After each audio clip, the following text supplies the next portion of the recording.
All right, clipping.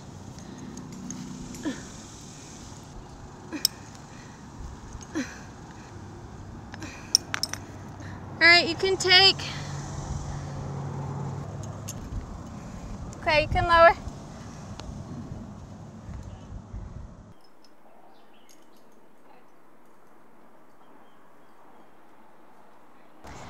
Climbing has been a way to measure my progress as far as like how strong I am, how I'm advancing. It's really easy to tell it's like how well you're doing because everything is graded and you know when you're on a route and you're going for that move that you've fallen on a bunch of times before, and then you don't fall, and there's like this euphoric feeling after overcoming, you know, what before was really hard and really challenging. Pick some basil and, well, I have a put it out. Oh, you made basil? I just put some.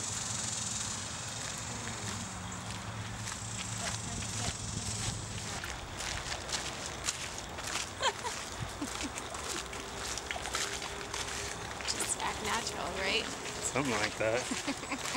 I think it's quite ironic that I engage in an extreme sport pretty regularly. I've always been somewhat athletic, but have never really dedicated myself to sports. But because it is an extreme sport and it is something I do pretty regularly, I get to surprise myself all the time. And that's a cool feeling, to achieve something that you literally look up and you're like, oh man, how am I gonna do that? But then, you know, I do it and it feels great. So I like climbing out at Reimer's Ranch in terms of like local locations. North Shore has been my favorite. I've got some projects out there that I'm itching to get back on. So yeah, after I realized that people travel the world to climb, to sport climb and boulder and trad and stuff, I think that's when I was really hooked. Because I love traveling, I love experiencing new places.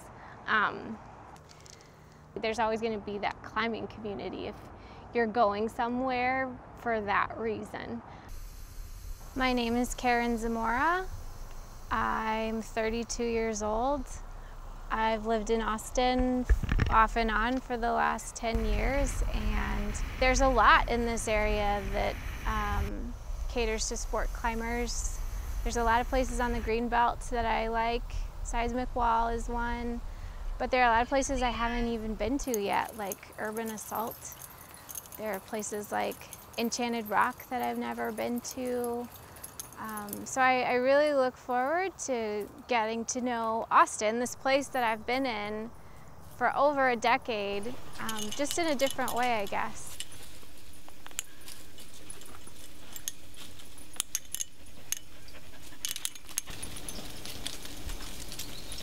Once I start climbing a route, there aren't too many things I am able to think about.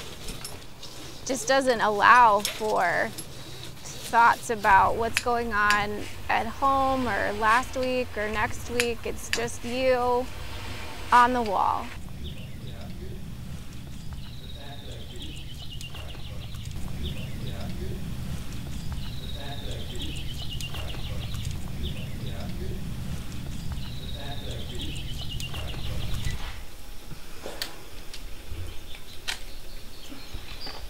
It would be cool to go. I think most people probably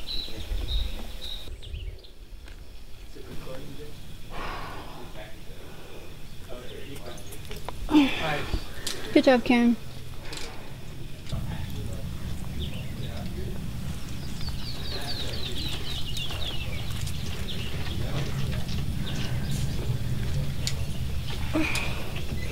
You got that. Clipping.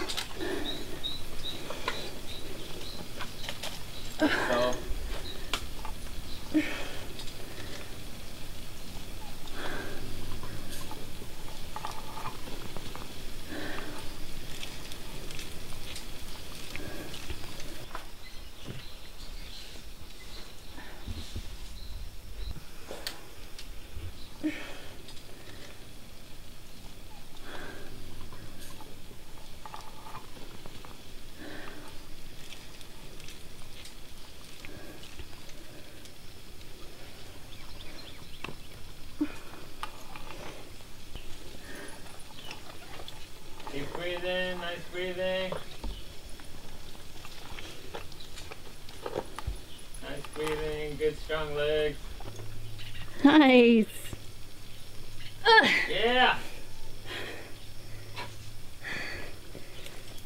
You're doing awesome. Nice. Very good. There you go. Great. Yeah, you got that. Good job. Very good. You're almost there. Yeah, you're good. That's it. And you let go. I'm with you. So when I started outdoor climbing, I got really lucky by meeting this father-son duo who've been climbing in the Austin area for 5+ years. So not only was their knowledge of all of the areas just spot on, they're my personal guidebooks, but also the way that they've encouraged me and given me tips on how I climb or how I could improve. The camaraderie that's there has been extremely helpful. They were just getting progressive questions, you know. I had How's a the feeling that approach? was going to be a problem. That's all I ever How many text ladders? them. How many steps on the ladder?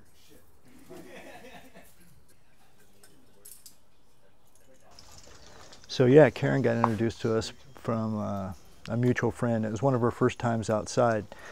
And it was great to take somebody that was really a strong climber, that had mainly done indoor climbing, and introduce her to the outdoor climbing, which is significantly different in that the climbing is basically the same, but the knowledge of how to keep everybody safe is a completely different situation than climbing indoors.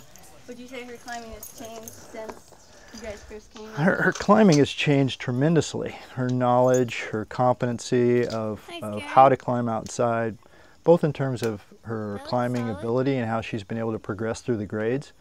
But the most important is that she has knowledge and competency of things like how to belay safely, how to belay somebody of my size, which I outweigh her probably 50 pounds. Yeah. And I feel complete trust in that she's going to keep me safe, keep me off the ground. Yeah, it's a big one. I think the moment I realized climbing was something I wanted to continue doing happened last summer. I took a trip to Mexico to volunteer at a bilingual school after the school year that I had just finished was over. And it just so happened to be in a part of the country where there's a lot of sport climbing. And the person I was staying with happened to know a really, really great sport climber who she put me in contact with. And before I knew it, I was making plans to go camping, a place I had never been to before with people I had never met before, doing a sport that I was very unfamiliar with. But it ended up being one of the most memorable experiences of my life, I think.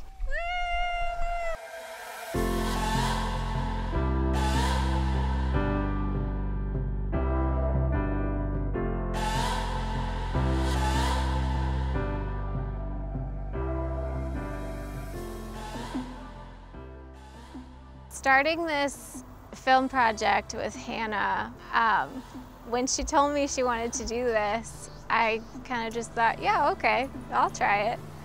Which is often what I do when Kyle or Vic are like, hey Karen, you want to get on this route? I'm like, yeah, all right, I'll try it. It's been neat to experience a person that I know so well in a different light that I wouldn't otherwise have experienced if we were just hanging out and having a beer or even climbing at the bouldering gym. So it's been definitely something I'll remember, and I'm glad that we've had a chance to document what we do on the weekends. Oh, so good! Document, key word there. All right. I think that will about do it. What a success. All right, yeah.